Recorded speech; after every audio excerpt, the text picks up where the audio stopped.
Quand on parle de sport en ligne, on pense généralement aux vidéos explicatives présentées par des coachs aguerris. En France, il y a quelques références, comme par exemple Justine Galis et Thibaut Geoffrey. Ils sont populaires grâce aux réseaux sociaux et à YouTube. Chacun a sa propre chaîne. Dans leurs vidéos, ils donnent des conseils, font des démonstrations d'exercices et répondent aux questions des internautes. Uranie, est-ce que tu connais l'un d'entre eux, voire les deux? Oui, les deux, tout à fait. Je suis activement. Comme quoi, tu vois, ils sont vraiment connus. Dans le même esprit, il y a aussi Sissi Mua, un nom qui vous évoque peut-être quelque chose chez vous à la maison. Elle propose une partie sport et une partie nutrition. Alors à titre personnel, moi j'utilise ces vidéos en ligne pour me défouler, garder la forme, mais généralement ça va s'adresser à quel public et pour quel objectif ? Alors souvent, ça s'adresse à tout le monde. Les vidéos touchent un public très large. Les objectifs peuvent varier. Ça peut être perdre du poids, faire du renforcement musculaire ou plus simplement chercher le bien-être et la remise en forme. Les avantages de ces formules, c'est qu'elles sont accessibles n'importe où et n'importe quand, contrairement à une salle de sport par exemple.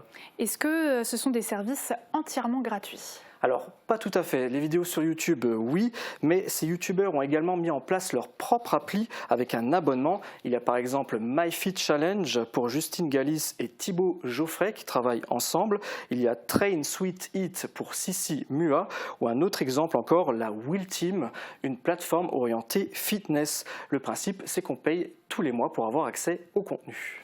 Alors, est-ce qu'il existe d'autres solutions ? Oui, tout à fait. Il y a le coaching en ligne. C'est un petit peu plus poussé. L'idée est de se faire suivre personnellement par un coach à distance grâce à la visio. La référence dans le milieu, en tout cas en France, c'est David Costa. C'est un peu comme faire en fait une séance de sport avec un coach, mais à distance en restant chez soi.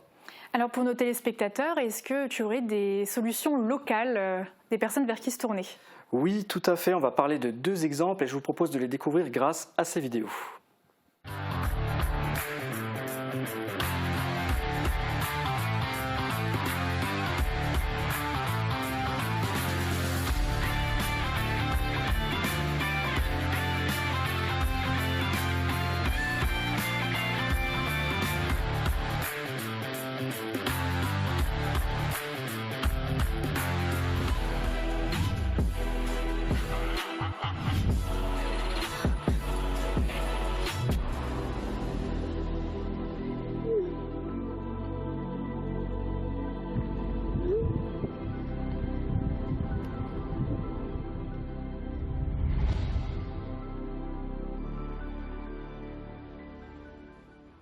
Alors, il s'agit bien sûr de vidéos promotionnelles, d'un côté Complex Training et de l'autre PK Coaching, deux concepts avec deux approches différentes. Justement, est-ce que tu peux nous expliquer quelles sont leurs particularités ? Oui, on va commencer avec Complex Training, un concept lancé par Eric Koenigsegger et Lénaïque Reusch, le gérant et le coach sportif de la salle Complex Fitness à Rohrbach-les-Bitches. C'est un concept qui a démarré en début d'année, donc c'est tout frais. Des programmes fitness tout en un sous forme de vidéos explicatives. On peut acheter différents packs en fonction de ses objectifs. Lénaïque Reusch nous explique pourquoi ils ont pris cette initiative. On avait constaté en fait que en ligne, l'entraînement fitness ne proposait pas d'approche globale. Soit il y avait des entraînements, des programmes, des planifications sans aspect nutritionnel, soit il y avait tout l'aspect nutritionnel sans l'entraînement, soit la planification, une planification détaillée en fonction des objectifs. Au départ, notre ambition c'était juste de proposer des vidéos d'exercices à nos adhérents afin que ça puisse servir de support à leurs entraînements.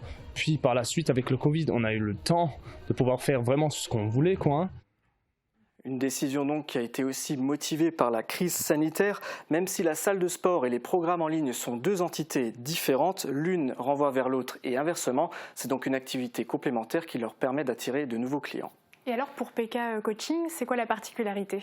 PK Coaching, PK comme Pierre Crémer, un coach qui vit dans le secteur de Sarreguemines. Il a démarré il y a 9 ans. Aujourd'hui, il totalise 2000 clients par an et encadre des athlètes de haut niveau, des champions locaux aussi comme Cédric Touche, Michel Munch et Nicolas Pfeiffer. La solution est différente en fait de celle de Complex Training. On parlait tout à l'heure de David Costa. Pierre Crémer propose la même chose, c'est-à-dire du coaching en ligne avec un pack sur mesure.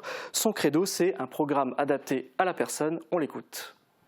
Pourquoi faire du sur-mesure? Dans le sens où des packs préétablis sont faits pour des gens qui ont déjà, pour ma part, qui ont déjà un passé sportif, donc qui sont plus ou moins autonomes à partir du moment où ils prennent le préétabli. Le sur-mesure, c'est un accompagnement. Coaching, c'est un accompagnement qui va faire que je suis là avec eux pendant tout le long du processus, à savoir 12 semaines. Du lundi au dimanche, je suis tout le temps joignable et c'est ça. Et par rapport à l'évolution, le fait de changer, de moduler, c'est ça la précision du suivi qui fait que l'objectif sera atteint. Pierre Crémer travaille essentiellement donc via Internet, il n'a pas sa propre salle de sport.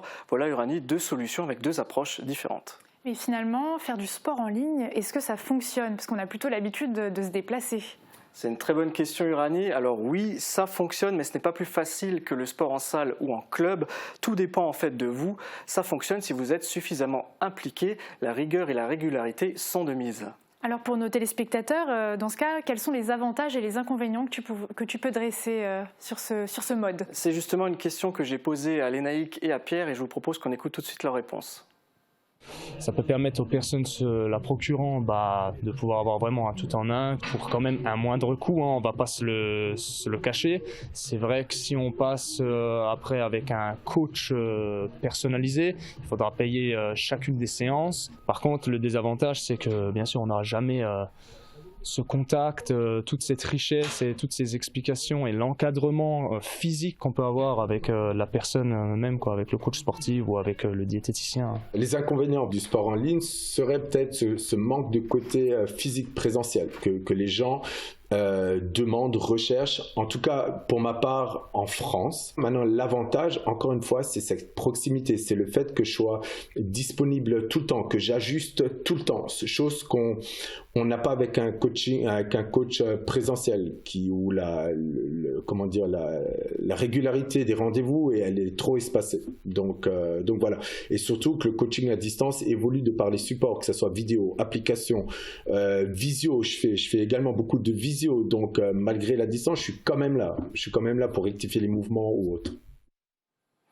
Voilà, programme préétabli, programme personnalisé ou séance avec un coach en présentiel, c'est à vous de choisir. Les solutions qu'on vous a présentées sont pour la plupart payantes. Si vous voulez tester le sport en ligne gratuitement, c'est possible. Vous pouvez regarder les vidéos sur YouTube ou aller sur Instagram. De plus en plus d'influenceurs fitness sont présents sur les réseaux sociaux. Ils donnent des conseils à la fois au niveau sportif et nutritionnel.